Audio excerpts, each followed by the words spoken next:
Oi pessoal, aqui é a Tânia Durão. Olha, Felipe Brasil, nosso sócio aqui no canal, que já deu várias entrevistas e as pessoas agora estão pedindo, né, fazendo perguntas diretamente ao Felipe. Nós, inclusive, escrevemos as cartas ciganas e os orixás. Quem quiser comprar, adquirir o livro, pode entrar em contato com o Felipe ou comigo. O Felipe, além de ser um grande psicólogo, coach, terapeuta, ele é dirigente de uma casa espiritual que é o TEA, Templo Espiritualista de Aruanda, aqui no Rio de Janeiro. Enfim, né, o currículo do Felipe é extenso. Eu não ia chamar qualquer um para dividir o livro comigo, né, gente? Tudo bom, Felipe? Olá, Tânia. Olá, pessoal. Tudo bom? E a gente vai responder duas pessoas. A Thay Neres, que é figurinha marcada aqui no canal. Adoro você, Thay. E a Luluzinha Ramos, tá? Então vamos em parte. A Thay Neres, ela pergunta: Felipe, qual o orixá que no sincretismo católico está associado a São Bento? Vamos lá, Taineri. Assim, a sua pergunta é interessante porque quase a gente não vê uma assimilação sincrética com São Bento. No entanto, dentro do que eu conheço na literatura, a maioria dela aponta para Obaluayê. Como Obaluayê também é um regente da linha de Preto Velho, é o orixá que dá sustentação vibratória, é muito comum a imagem de São Bento ser colocada em conjunto. São Bento, algumas orações falam muito de proteção contra a magia para São Bento, e tem alguns pretos velhos que ensinam a fazer novena, pedindo proteção espiritual a São Bento para uma quebra de magia, alguma coisa. Tem um rosário até muito bonito que algumas pessoas usam como proteção. Rosário é um terço bem maior, ele é todo de medalha de São Bento, toda a extensão dele, cada conta é uma medalha de São Bento, simbolizando a proteção, a defesa espiritual.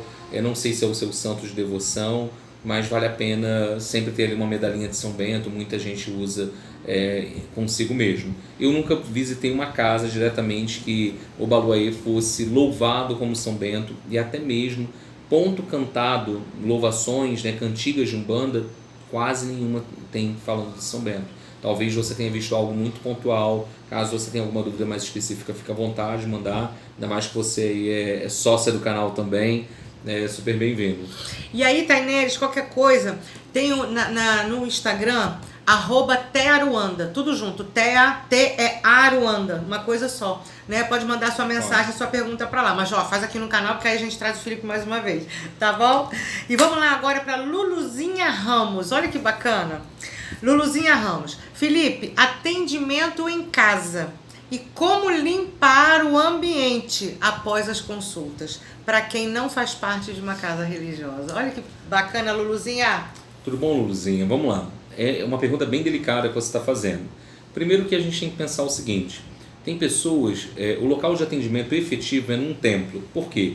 Dentro de um templo tem todos os assentamentos vibratórios necessários para que possa limpar algumas energias. Porque vamos colocar o seguinte: eu posso conhecer você, mas eu não sei quem são as suas companhias espirituais. Quando eu me predisponho a ajudar você, automaticamente eu estou angariando alguns desafetos espirituais. Vamos supor que você está acompanhada, todos nós temos os nossos obsessores, mas seu obsessor vai ficar feliz comigo? Ele vai ficar ali pela minha casa, ele pode ser retirado inicialmente. Tem médiums que com o tempo são liberados para trabalhar em casa em questões muito pontuais ou emergenciais. Nós entendemos que esses médiums já têm algum nível de maturidade espiritual que consigam encarar aquilo que vem pela frente. Porque quando você abre um atendimento espiritual, você não sabe o que vai acontecer efetivamente. Se é um caso de demanda, porque às vezes você acha assim, é uma doença. E quando você vai olhar, o guia vai periciar o caso, não é uma doença, é uma obsessão espiritual. Então a gente tem que ter muito cuidado. E se o guia tem maturidade suficiente junto àquele médium, um guia sempre vai estar pronto, sempre vai estar preparado. O desafio é o médium estar pronto suficientemente. Na minha experiência, o que acaba acontecendo é o seguinte, Tânia: algumas pessoas falam assim, não dá para eu ir no terreiro no sábado não, eu tenho que sair, você não consegue me atender em casa durante a semana com caboclo? Tem pessoas que nunca querem ir até o terreiro, e tem um efeito terapêutico, esse movimento terapêutico, espiritual, ela ir, porque dentro do terreiro, quando a pessoa chega, já tem a defumação, que é uma primeira limpeza. Enquanto você está ali aguardando, infelizmente tem pessoas que não ficam concentradas, mas o trabalho já começou. você é um doador de energia em potencial para o trabalho. Enquanto você está ali esperando, você já está recebendo passe pela espiritualidade, você já está sendo tratado. Quando você passa pela porteira do terreiro, onde fica a tronqueira, a casa de Exu, se você já tem alguma companhia espiritual, ela já fica por ali já mesmo. Fica por ali. Se é um espírito que pode ser retido, pode ser um espírito que seja dada a permissão para ele entrar, que de alguma forma ele precisa assistir a sessão para ser ajudado. Tudo isso você não tem na sua casa. Eu não gosto de fazer atendimentos em casa. É muito raro isso acontecer, porque para mim o espaço do terreiro, se vocês forem na minha casa em algum momento, vão ver que quase não tem nada de santo em casa, porque eu cuido das minhas coisas no terreiro. E é importante também, eu já vi médiuns caírem em armadilhas espirituais, porque começa assim, vou atender emergencialmente um vizinho. Aí daqui a pouco esse vizinho traz mais alguém, e daqui a pouco, quando vê, toda semana você está dando consulta. E aquilo, muitas vezes, para o ego, é um grande alimento. É mais lenha, é mais combustível para o ego. Não, porque as pessoas começam assim, olha, seu caboclo resolveu aquele meu problema. E aí a gente acaba sendo picado por essa vaidade, que é muito arriscada. Mas vamos lá, tirando esses riscos, todos esses pontos de atenção, a primeira sugestão é conversar com o seu dirigente, se você tem um dirigente. Mas você cita para aquele que não tem uma casa. Você precisa pelo menos ter uma vela, um copo d'água, fazer alguma oração, firmar o seu pensamento, tomar um banho de descarrego, colocar uma roupa adequada para fazer esse atendimento. Ele tem que ter um objetivo muito claro, um início, meio e um fim. O guia, mesmo subindo, ele não consegue levar tudo, porque naquele ambiente é a sua casa. Então, geralmente, nós não moramos sozinhos, sempre tem mais uma ou algumas pessoas que moram conosco. E ali tem pessoas em desequilíbrio. E até animais, né? Sim, tudo vai Os ficar animais ali. podem absorver também alguma Sim, carga, com né? certeza. O terreiro, ele tem todo o preparo para aquilo acontecer. É um grande hospital, um terreiro. Tem todo o equipamento ali necessário, né? Que nem quando você... Vamos pensar o seguinte, alguém passa mal em casa. Você chama os primeiros socorros. Eles vão ali, fazem o atendimento e já transferem a pessoa para um outro lugar. É a mesma coisa a espiritualidade. Ela pode vir num fator de emergência, gerar um atendimento, mas não ficar se alongando. Eu já vi pessoas que se tornam dependentes e acabam obsediando os guias. Não, preciso decidir o que fazer. Caso ou compro a bicicleta? Vamos chamar a vovó agora para vir em casa. Pra ela atender. Posso cortar meu cabelo? Isso, são decisões assim. Começa a banalizar. A encarnação é nossa. A responsabilidade está nas nossas mãos. Mas limpezas que você pode fazer. Se você fez um atendimento, minha recomendação é defumar a casa antes e depois do atendimento. Não tem como defumar? Passe um pano, anil, cânfora. O pessoal fala popularmente OAGE, mas o EIGE, que vem escrito na caixinha, que é um pó azul, que parece também anil, mas é mais forte do que anil. Ou desde uma maceração com as ervas. Vou macerar aqui a arruda, colocar com sal grosso e alguma outra erva que o meu guia pediu. Se o guia está vindo em casa e ele, porque de alguma forma ele tem condições de orientar, é importante ver se ele tem alguma recomendação para aquele trabalho espiritual. O guia falou que antes de chegar eu tenho que firmar na minha porteira Exu, colocar um coeté de cachaça e uma vela, colocar um copo d'água com uma tesoura para cortar qualquer negatividade. O guia também precisa trazer essa orientação. Mas recomendo para os médiuns que estão começando, não façam. É uma advertência que eu dou com relação a isso, porque eu digo para o seguinte, o médium ele tem que estar maduro o suficiente para ele pegar qualquer resma do trabalho e dar conta. É que nem pega o seguinte, vamos pensar numa outra forma. Um estagiário, um médium, quando ele começa o trabalho espiritual, até mesmo quando ele começa o atendimento dele, quando ele começa a ser um médium da linha de consulta, ele está estagiando. Ele tem como se fosse uma supervisão técnica do guia-chefe, do dirigente espiritual, e a gente vai vendo o grau de firmeza na casa. Eu só recebi liberação para trabalhar em casa da minha mãe de santo, em casos desta natureza, quando eu já estava com 6 anos de santo. Porque tinha uma boa prática mediúnica, constância no terreiro, tinha bastante já conhecimento. Porque você lê muito, né, Felipe? É importante as pessoas saberem que você é um cara que estuda alucinadamente, né? Banda precisa se estudar todo dia. Não há um dia que eu não tenho que dedicar 5 minutos para ler um artigo, e as pessoas acham que Umbanda é só assistir o vídeo. Não, você precisa assistir um vídeo, ler um artigo, ver opiniões diferentes, mas respeitando sempre a doutrina da sua casa. Aquilo que é diferente, pense o que for melhor e traga para você, respeitando sempre a doutrina que você segue. E tudo isso é essencial, mas o primordial é a vivência de terreiro.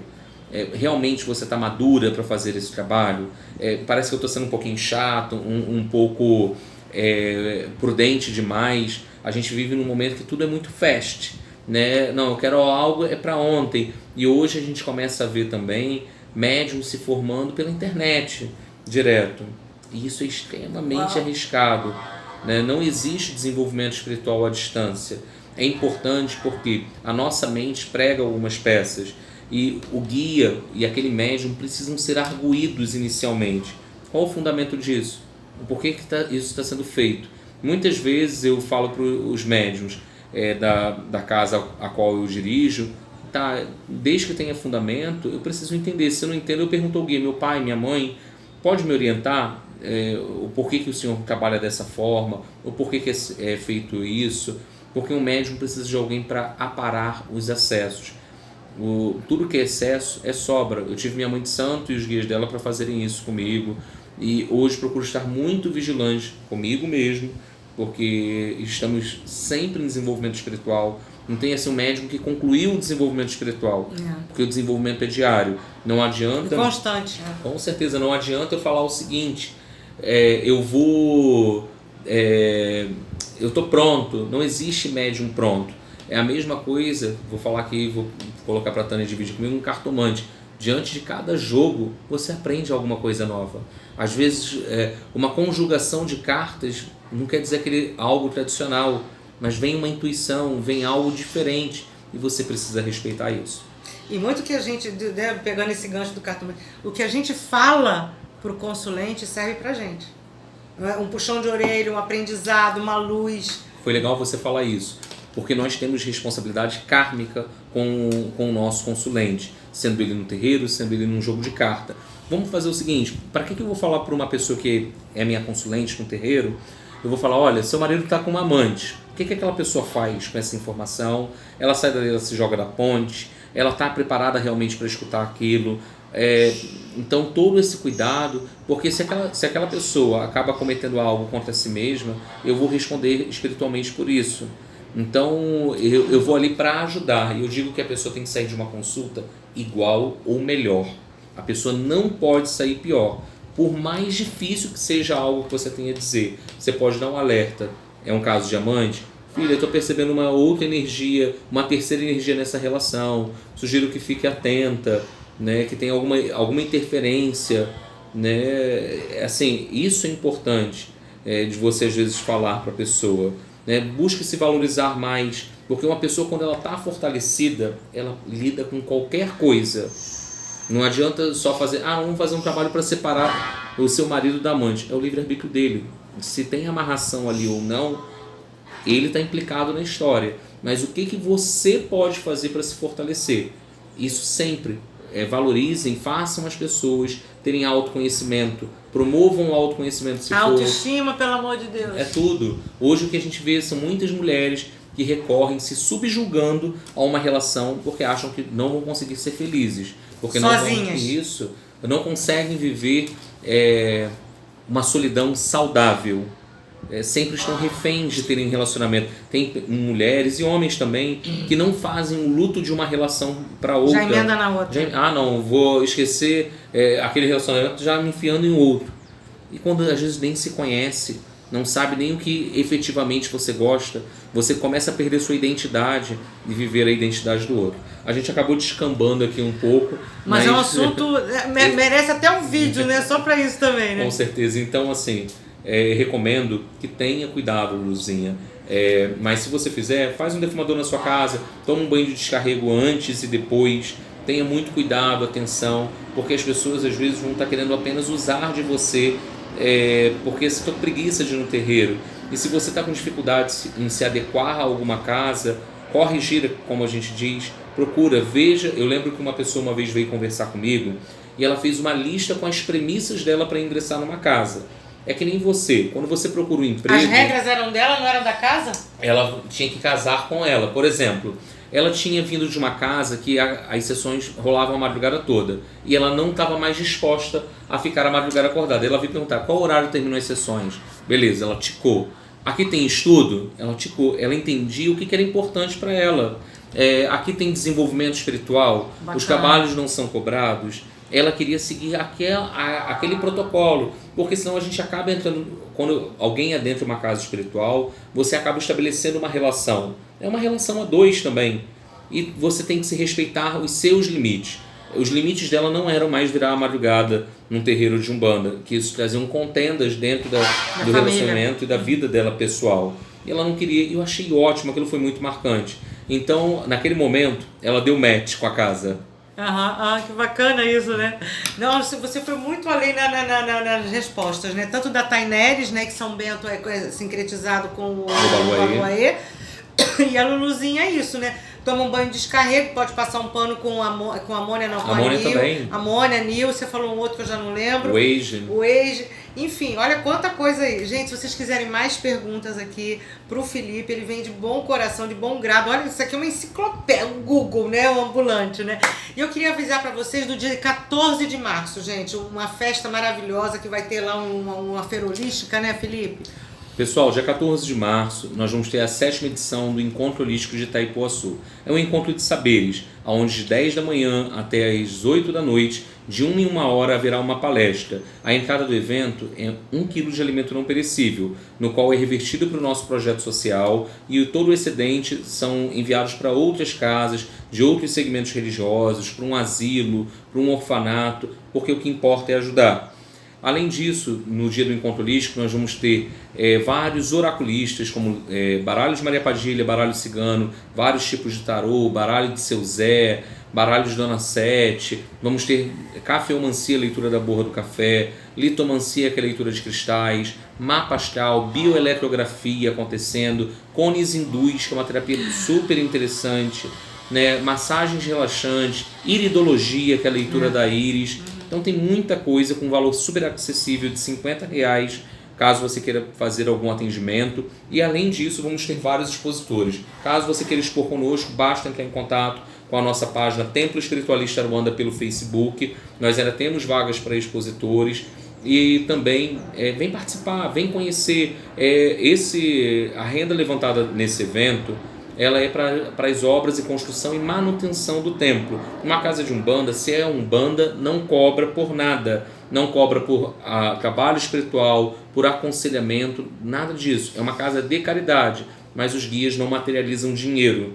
Então a gente precisa, no plano físico, promover algumas ações que visem arrecadar alguns fundos para que a gente possa ter um templo minimamente confortável. As pessoas vêm muito com estigma, Tânia, que a Umbanda é aquela coisa de fundo de quintal.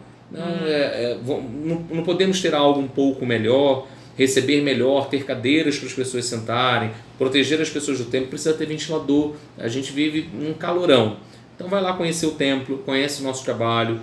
Todas as terças-feiras nós temos consultas pré-agendadas às 19 horas com caboclo e pretos velhos, ou um ou outro, é agendado pelo Facebook, e o valor da troca é 1 quilo de alimento não perecível. Nós não temos o hábito de pedir material de rito, vela, nada disso, porque a gente entende que o alimento não perecível ele vai conseguir ter um alcance maior, fazer um bem maior às pessoas que precisam alimentar o corpo físico. Todas as quartas-feiras nós temos sessão de cura. Apesar deste nome, médium nenhum na nossa casa tem a condição de curar. Quem cura é Jesus mediante o nosso merecimento. Atendemos a todos, não sem agendamento, com reiki, cristais, cromoterapia, barras de axis, apometria, dentre outras técnicas, no qual visam trazer um equilíbrio físico, mental e espiritual para todos nós. Aos sábados, quase todos os sábados, nós temos sessão às 17 horas em ponto. Eu reforço muito a questão do horário, porque trabalho espiritual é disciplina, disciplina e disciplina. Então tem que ter hora para começar, hora para terminar. O portão abre 16h15, fecha 17h20. Algumas pessoas têm dificuldade de compreender um pouco isso, mas é um direcionamento espiritual. E também hoje, em tempos de intolerância religiosa, a gente precisa se precaver. E também a gente vive num mundo muito violento, além disso. Então, tem as nossas sessões aos sábados que começam às 5 e terminam por volta de 9, 9h30 da noite, quando muito tarde.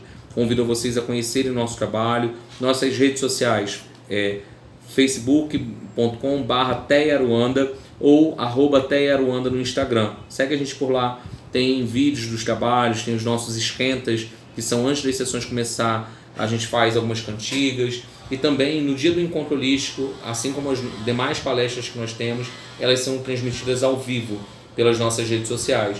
E quem quiser fazer cursos de reiki, cristais, cromo, baralho, o que for, nós temos cursos ofertados também em nossa casa. Espero por vocês. Você não vai falar que vai ter palestra lá, não? Posso falar também. Obrigada. Vai ter palestra no dia 14. A Tânia vai estar lá, vai ser um prazer, vai estar lá conosco. Além dela, a gente vai ter Pedro Gerard, Natália Beltrão, o Flori, que vai estar lá também, Sérgio Lens, Adriana Mangabeira e muitos outros que vão estar palestrando conosco um dia, dos temas mais diversos, falando sobre o autoconhecimento. O autoconhecimento é libertador, né? Vai conhecer terapias novas. Eu acho super legal quando a gente se predispõe. E assim, gente, dá para todo mundo. O TEIA fica a 50 km da cidade do Rio de Janeiro, em Itaipuaçu, na rua 37A, quadra 389, lote 19, bairro Jardim Atlântico, em Itaipuaçu, que pertence a Maricá. Então, gente, dia 14 de março a gente se encontra lá no TEIA. Tá bom? Obrigada, Felipe. Tchau, tchau, pessoal. Obrigada, Taineres, Luluzinha Ramos. Obrigada, Felipe. Até o próximo vídeo, tá? Oriente-se.